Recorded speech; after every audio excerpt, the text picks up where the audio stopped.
Hey neighbor, welcome back to your weekend remedy for boredom. It's another episode of 7 on Sunday. Come on down! A few years ago, I made an extended countdown ranking some of the most insultingly bad album covers of all time, which was definitely fun, but today I wanted to take aim at the higher hanging fruit. Great albums with bad album covers. That's the theme, and I'm already sitting here prepared for the comment warriors ready to throw me to the wolves. You know exactly what's down there. I thought he said this was for great albums. What is this garbage? Honestly, the artistic expression just went right over your head. That was a stylistic choice, you talentless hack. Hey, that's cool, but it's also not that deep. Not even close. Oh, hey, look, it's a floating carousel of some dishonorable mentions that are already featured on literally every list about this topic ever, along with a few that I didn't want to put on the list proper because they're just basic or lazy and that feels like a cop-out, but they still kind of suck, can't you see? I genuinely don't hate most of these. I'm really just doing this for fun. Art is subjective in all forms, and I recognize that some of my picks are considered classics,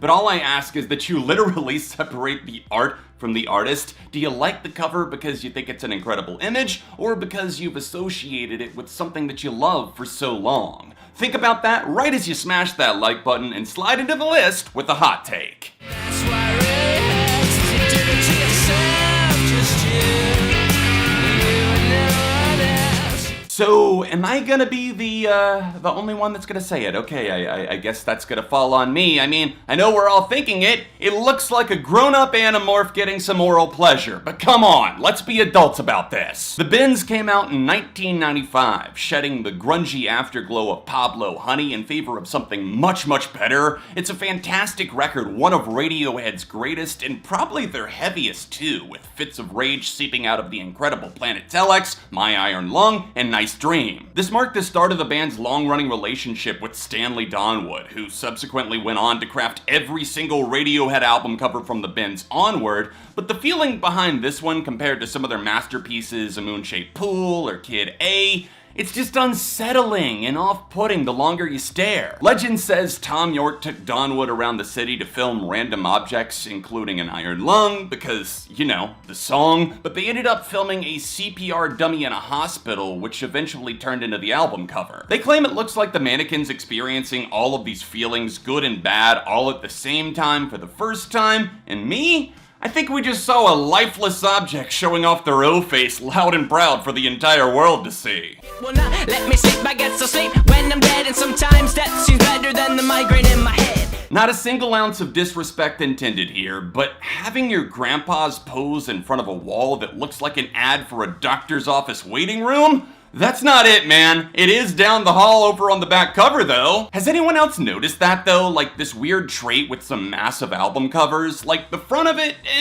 but the back of the CD? Way better. Vessel is a lovely album. The renewable energy it puts out is just so dark and mangled with a smile. It sounds like nothing else other than 21 Pilots. So how do you think I feel when I'm trying to cop a cry, a car radio, or trees, and I happen to glance up at the album cover and I see these two elderly gents who have already passed away? It doesn't fit. In time, I've learned to tune it out, but for an album with this kind of emotional, visceral feel, this just doesn't do it justice at all.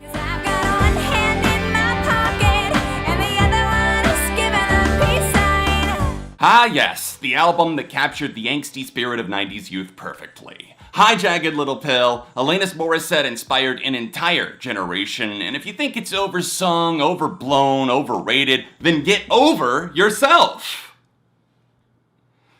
Yeah, that wasn't funny. I like Jagged Little Pill, I really do. There's so much heart in the presentation, but I don't love it. There's still a great quality that makes it worth listening to. Even if you're a teenager right now, there's themes that'll probably hit home for you. But one little cheesy detail I think most people kind of gloss over, the album cover is pretty ugly. Why does this look like it should be a poster for a terrible made-for-TV science fiction movie? This weekend, the story of a cyborg who awoke from cryosleep after being frozen in 1995, Jagged Little Pill. This must be what it's like to walk into a house with shag carpet and huge floral wallpaper, but like in a modern setting, knowing it's outdated from the moment it was posted. That's the vibe that I get from the strangely shot cover that has Alanis looking like a human anatomy tree on the left while beaming a flashlight out of her cheekbones, and then a washed out moody teen pose on the right that looks like a precursor to the Kristen Bell Twilight film, just to make sure that all of the 90s kids knew that she was also angsty as fuck. Don't you know you were born to die, poor man? Don't you know that you're gonna do yourself in? And you'll always wake up tired, because there's nowhere we go from here. This may end up being my favorite album of the 2020s, and it was without a doubt my album of the year in 2020. Spanish love songs brim with emotional conduits, spilling out colorful emo rock over brutally honest, gutting lyrics about depression and fighting off the lack of will to keep living. Now that I've established my argument for this being a perfect album, I'll toss a little water on the fire by saying that I don't even think this album cover comes close to being good. Look at it, we've got a seemingly random photo of an older man in a suit waiting by some sort of street vendor, maybe for an event to start or something, while a woman walks by out of frame so we only see part of her body, mostly the arm. The text sits at the bottom with the band name, album name combo, and if I'm being honest, I don't think it's awful. I just think it's nothing at all, with no curb appeal. I wasn't able to find any info on any possible meaning since they are a lesser known band, but if I had to guess, it just seems like someone in the group took a random photo on tour, thought it captured something offbeat, so they stuck it on as the artwork to an album that put literally more thought into every other little cylinder of the album except for this.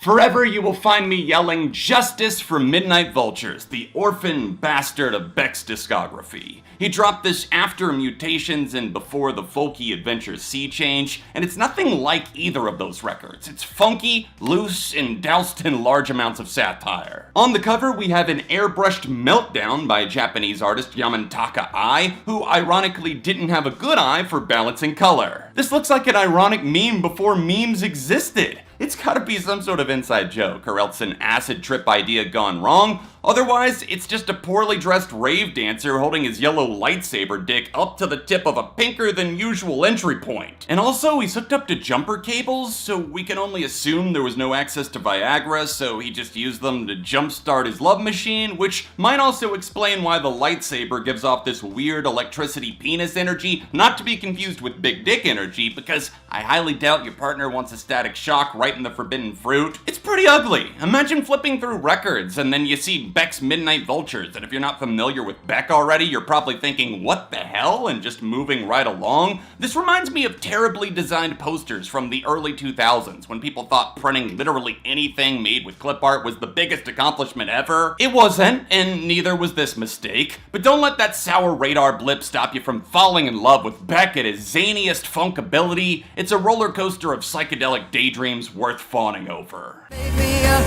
shadow box, baby.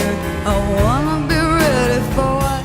While ghost hunting shows didn't peak in popularity until the 2000s and 2010s, Fiona Apple serves as evidence of the paranormal caught on camera long before every asshole on YouTube broke into old schools at night and played sound effects on their phone. No, this was real. This was the 90s. This was the legend of Tidal. Tidal was a wave in the industry, a reset to a young person with an old soul. The jazzy, piano-driven sound was a stark contrast to the rock-dominated soundscape of the mid-90s, and it struck a fire in hearts around the world, including mine, as she weaved her tales of romance, grief, and betrayal through the lens of omniscient metaphors. God, Fiona Apple, you are literally so good at everything you do musically. Could someone please hook her up with an incredible album cover? Not a single one in the entire discography. Yet with all of those misses, the worst by far for me is her debut album Tidal, a terribly overexposed, out-of-focus close-up shot of Fiona without a shred of text anywhere in sight, nothing but a pale white vampire staring straight into your soul, and given that I'm normally every bit as pasty as her, I see enough of a white orb staring back at me every time I look in a mirror. For many, this represents a special time in life, the memory of an amazing record, but can we at least agree that holding the camera even 4 inches further away could have been a little less unsettling? I guess maybe it represents intimacy. Oh, that's actually another bad album cover. Shout out to Block Party. But no, maybe it's supposed to make her seem like she's about to lay down the raw, unfiltered truth, but all I get is sad, blurry, caught off guard ghost Fiona. Cover my face as the animals cry. I'm about to upset a lot of goths with this one, but let's start off with the album praise first. Pornography is one of The Cure's darkest hours put to tape. Robert Smith is brilliantly tragic with his agonizing cries over the plodding rhythm section that's especially stellar in the drum department, so many memorable drum patterns all throughout, and the 2005 remaster brought even more clarity to the haunting nightmares of some of my personal favorites, The Hanging Garden and Cold. But on the downswing, here's an album cover of total rubbish. It's a big pile of hair that looks like somebody trapped them inside a giant balloon. Either that or they were taking pictures in a dark room and someone snapped a photo while the film developed, and as I say that out loud, I realize that neither of those theories even sounds remotely interesting. They're a lot like Fiona Apple in that they've never had good album covers. I honestly dislike every single piece I can think of, with the exception of maybe Disintegration, and Pornography makes me sad because I see what they were going for on paper, and I know that they were never keen on making things look pretty for the sake of the public, but this porno is most definitely for pyros because it looks like a batch of aliens stuck in a flaming red balloon. What did you guys think about the album covers I brought up today? I know that my opinions might have some hot takes in there, but I didn't want to just pick the obvious plain text on boring background covers, so let me know your take in the comments. Please hit that like button on your way out, check out a few recent episodes of SOS on screen, and a special thank you to my current $75 patrons, Caleb, Day Callhis, Cleo, Brandon, and Sombre Artist, and I'll be back soon for more on ARTV.